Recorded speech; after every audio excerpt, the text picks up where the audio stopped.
L'irréductible curé s'est pris la tête sur Twitter parce qu'il décidément il a beaucoup trop de temps libre. Allez, générique.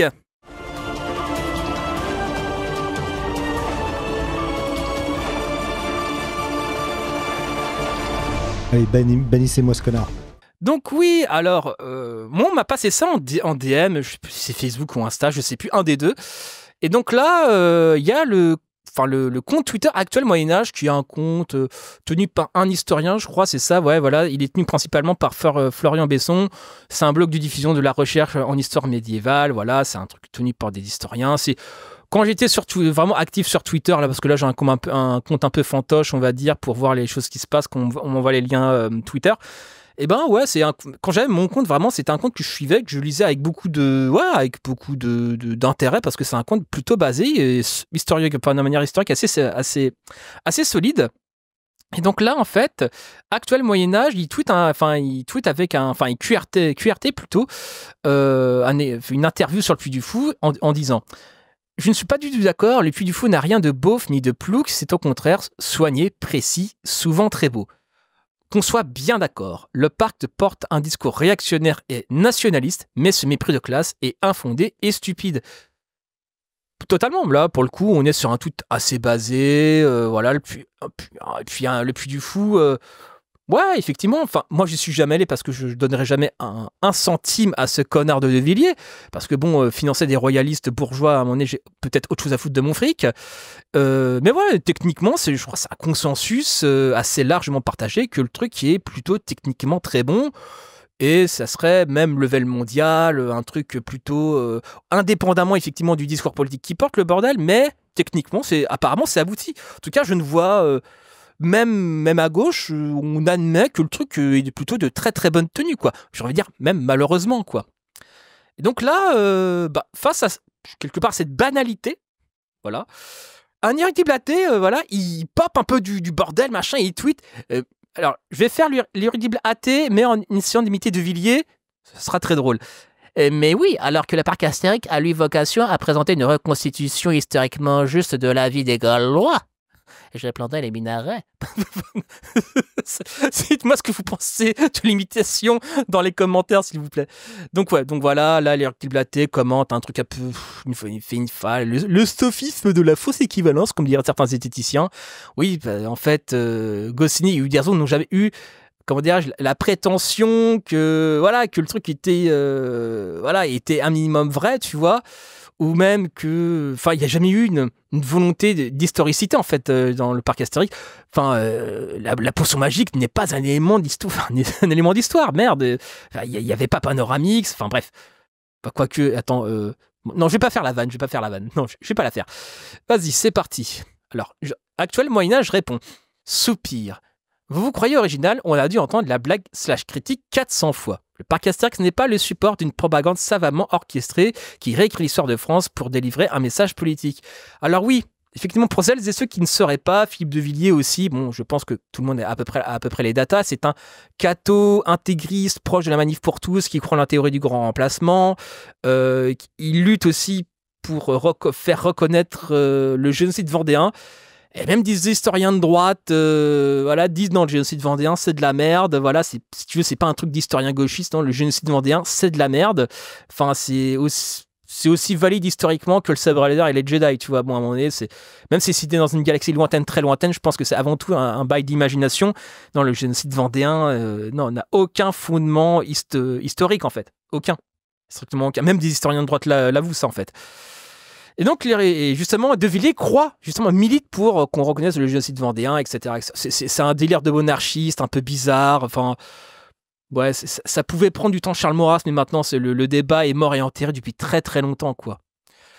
Et l'irréductible athée dit: soupir. Vous croyez qu'on n'a pas entendu votre argumentaire à la noix accusant le parc d'avoir un message politique sans jamais apporter le moindre début de soupçon de preuve factuelle de ce que vous avancez? Mais quand Nota-Bene explique avoir un agenda politique, ça passe. Et là, en fait, l'irréductible athée ne semble pas comprendre. Il met dos à dos, effectivement, oui, voilà, historien de droite, historien de gauche, tout ça, c'est la même forme d'équivalence. Sauf qu'à un moment donné, l'irréductible athée ne comprend pas quand la gauche essaie de critiquer le monde, en tout cas essaie de, par exemple, critiquer le capitalisme, ça donne les 1000 pages du livre 1 de Karl Marx, et Karl Marx est un des 4 pères fondateurs de la sociologie, avec l'autre qui est de Montpellier, je sais plus, Durkheim et Weber, tu vois, je sais plus comment il s'appelle, Auguste Comte, je crois. Enfin, je crois que c'est Auguste Comte. Il est de Montpellier, sûr. Et donc voilà, quoi. Et quand la gauche veut critiquer quelque chose, ça donne la sociologie, ça donne plein de trucs. En gros, ça donne les sciences humaines. Voilà, en gros, ça donne ça, et c'est pour ça que l'extrême droite, quand ils critiquent quand ils disent que les sciences humaines sont un truc de gauchiste, en soi, c'est plutôt vrai. Mais c'est après de là à dire que c'est la démarche scientifique qui rend gauchiste, moi, il n'y a qu'un pas que je franchis allègrement. Donc voilà, oui, effectivement, il y a un lien entre sciences humaines et extrême gauche, on va dire. En tout cas, plutôt tendance politique un peu gauchiste, diverses tendances, et ça, c'est tendanciellement vrai. Et c'est dire qu'effectivement, ce truc de la fausse équivalence, dire que ouais, mais bizarrement, voilà, quand t'es nota bene, bah oui, en fait, c'est. Bah oui, quand t'es. Enfin, peut-être que quand t'es de gauche, t'es peut-être un peu plus sensible à la méthode historiographique, en fait, ou aux méthodes au pluriel. Donc voilà, donc oui, en soi, en fait, cet argument-là ne peut tenir que face à des gens qui n'ont aucune culture historique, politique et historiographique, en fait, tout simplement. Donc oui, donc, j'allais dire, dites-moi un intellectuel d'extrême droite. Enfin, il y en a quelques-uns, mais en soi, c'est pas. L'intellectuel de gauche, tu le repères assez rapidement, c'est beaucoup plus stimulant, quoi. Enfin voilà, entre le Capital, le livre 1, voilà, et les 4 États confédérés Charles Maurras, on va pas dire que c'est peut-être pas exactement la même chose, tu vois. Enfin, pas non plus déconner, quoi. Entre, voilà, bon, enfin bref, je vais pas polémiquer là-dessus, mais à un moment donné, oui, il y a un lien entre pensée critique et la gauche, en fait. Il y a un lien, quoi qu'on en dise, quoi qu'on en pense, en fait. Et c'est pour ça que les zététiciens réactionnaires disent oui, la dicte wokisme, etc. Ouais. Non, il y a un lien entre sciences humaines et gauche. Il y a un lien. Enfin bref.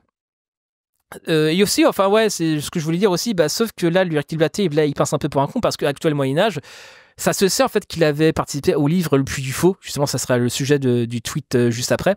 Donc, bah voilà, comme dirait l'amiral Akbar, it's a trap. Hein. Il a plongé les 2 pieds dedans, quoi. Donc, actuel Moyen-Âge a répondu, on n'a pas un début de preuve, entre guillemets, on en a des dizaines.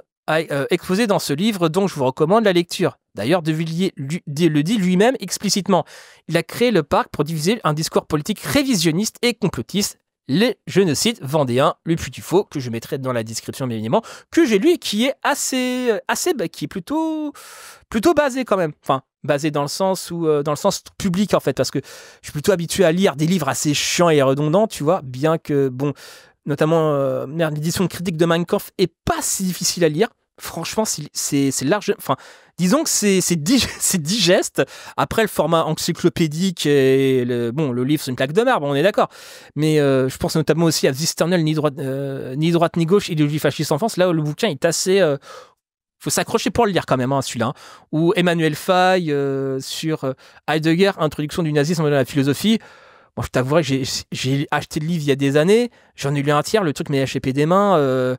Putain, c'est. Emmanuel Faye, c'est pas qu'il a pas de style, mais le sujet en lui-même est tellement agerbé que j'avoue que le bouquin m'est tombé des mains, quoi. Enfin bref. Ça peut dire que Le Puits du Fou est très digeste, très abordable. N'hésitez pas à le lire, c'est vraiment plutôt un bon livre et extrêmement accessible.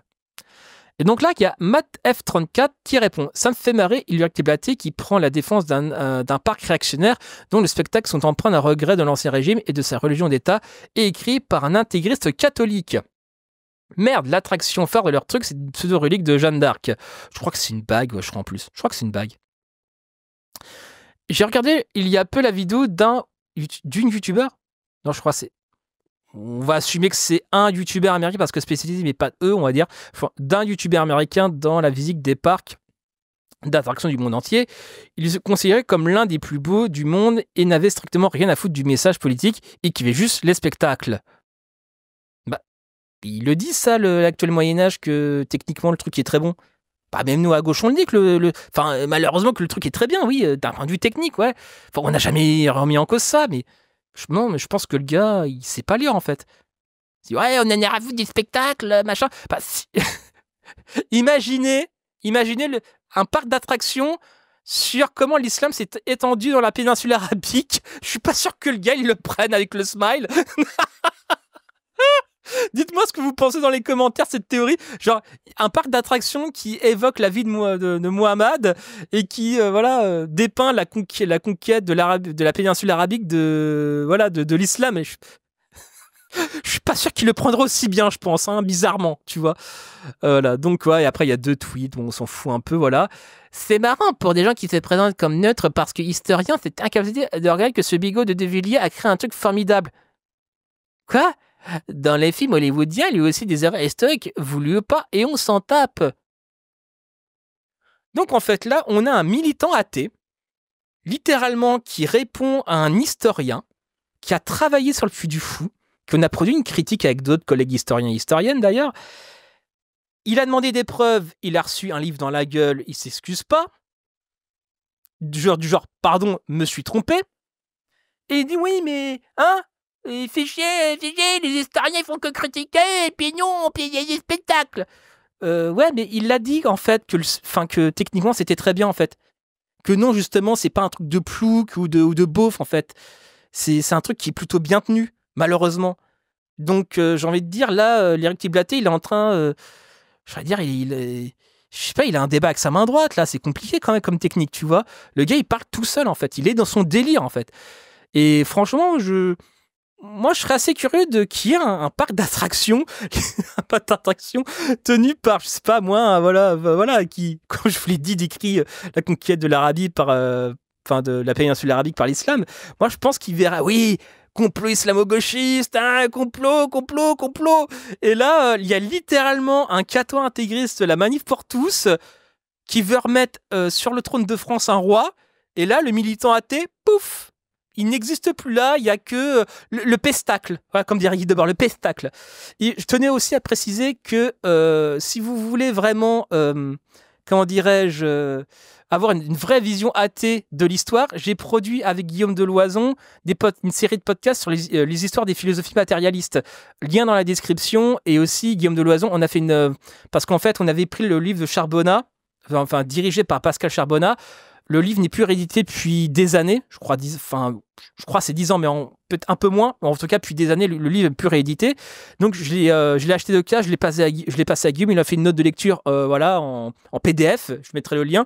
Et on en a fait une série de podcasts. Pour l'instant, il y en a 5, mais au total, il y en a 6. Donc, je publierai le 6e podcast ce week-end. Donc, n'hésitez pas à y aller. C'est parce que là, l'Éric Blaté, apparemment, le gars intellectuellement, il est indigent, quoi. Il n'est pas au niveau. Je pense, au-delà de la bêtise et du nombrilisme du gars, je soupçonne peut-être une légère hypocrisie, quand même. Et sinon, voilà, allez, n'écoutez pas ce gars-là. Ce gars-là, c'est quelqu'un d'intellectuellement extrêmement indigeste. D'ailleurs, pour la petite anecdote, il m'avait quémandé un débat avec moi. C'est bizarre, les gens qui estiment que je suis un énorme connard et qui veulent quand même débattre avec moi. Je sais pas, moi, quand j'estime que quelqu'un est un connard et quelqu'un de malhonnête, je perds pas mon temps à mendier un débat, mais enfin bref, c'est entre l'Éric Blaté et Jack Le Fou. Et donc, je l'avais un peu mis dans la gueule sur Twitter, en mode, ouais, bon, PTDR, tu fais le mec, mais tu me mendies un débat en secret, donc à mon nez, tais-toi, quoi. Il dit, oui, non, c'est pas vrai, je t'ai jamais quémandé un débat. En plus, celui qui avait fait l'entremetteur du débat, c'était Jordan X à l'époque. Je dis, ouais, Jordan, ouais, je peux dire publiquement que tu m'as dit que, etc. Il dit, ouais, pas de problème, je comprends pas pourquoi il assume pas. Et donc, j'avais mis le screen du message de Jordan X pour dire que, ouais, bon, arrête de faire genre, tu m'as quémandé un débat, assume. Et là, il m'a bloqué en mode, c'est bon, ça n'a jamais existé. Bon, si tu veux, bon, ça en dit très long sur le courage du bonhomme, tu vois. Et suite à ça, il m'avait bloqué et je trouvais ça très, très drôle, quoi. Donc, voilà, c'était Éric Blaté, intellectuel, humainement, ça n'a pas l'air d'être un cas que je pourrais fréquenter. Je pense que honnêtement, de ce qui me montre sur la place publique, honnêtement, je pense que ça se passerait assez mal si on devait se voir. Mais comment dirais-je? Mais même d'un point de vue intellectuel, il y a des gens que je trouve détestables, que je trouve intellectuellement où je peux trouver des qualités, on va dire intellectuelles, mais lui, c'est vraiment ni l'un ni l'autre. Je trouve qu'il est médiocre en tout, en fait. Il est médiocre en tout. Voilà. Là, pour le coup, il nous casse les pieds avec un complot. Les fréristes ont infiltré la LFI pour remettre la charia, tout ça, ces conneries, tu vois.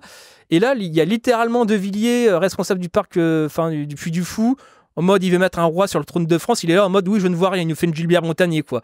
Donc à un moment donné, bon, l'hypocrisie ça va bien 30 secondes, le gars est une fraude. Donc bon, son combat athée, il est extrêmement sélectif. En tout cas, il faudra qu'un jour il nous donne un petit peu les petites astuces, on va dire, de la cohérence de combat athée. Alors c'était le petit truc que je voulais dire, voilà. Surtout, allez voir l'histoire des philosophies matérialistes, c'est franchement intéressant. On va dans l'Antiquité jusqu'à nos jours. Franchement, c'est très bien. Allez voir la note de lecture de Guillaume de Loison. Et oui, je me sers de ce petit drama avec l'Irréductible Blaté pour faire la pub de Guillaume de Loison et la mienne par la même occasion, parce que voilà, bon, se moquer des idiots à mon nez, c'est marrant 30 secondes, mais il faut renvoyer faire quelque chose de sérieux. Et là, vu que voilà, le combat athée semble être le combat de sa vie à cet homme-là, enfin, c'est le combat entre guillemets, parce que bon, là, il a l'air un peu de s'en foutre quand même. En tout cas, ça a jamais été variable. Non, allez voir l'histoire des philo-matérialistes. Voilà, c'est intéressant. Enfin bref, c'était Martin Eden en direct du Wokistan. Bisous à vous.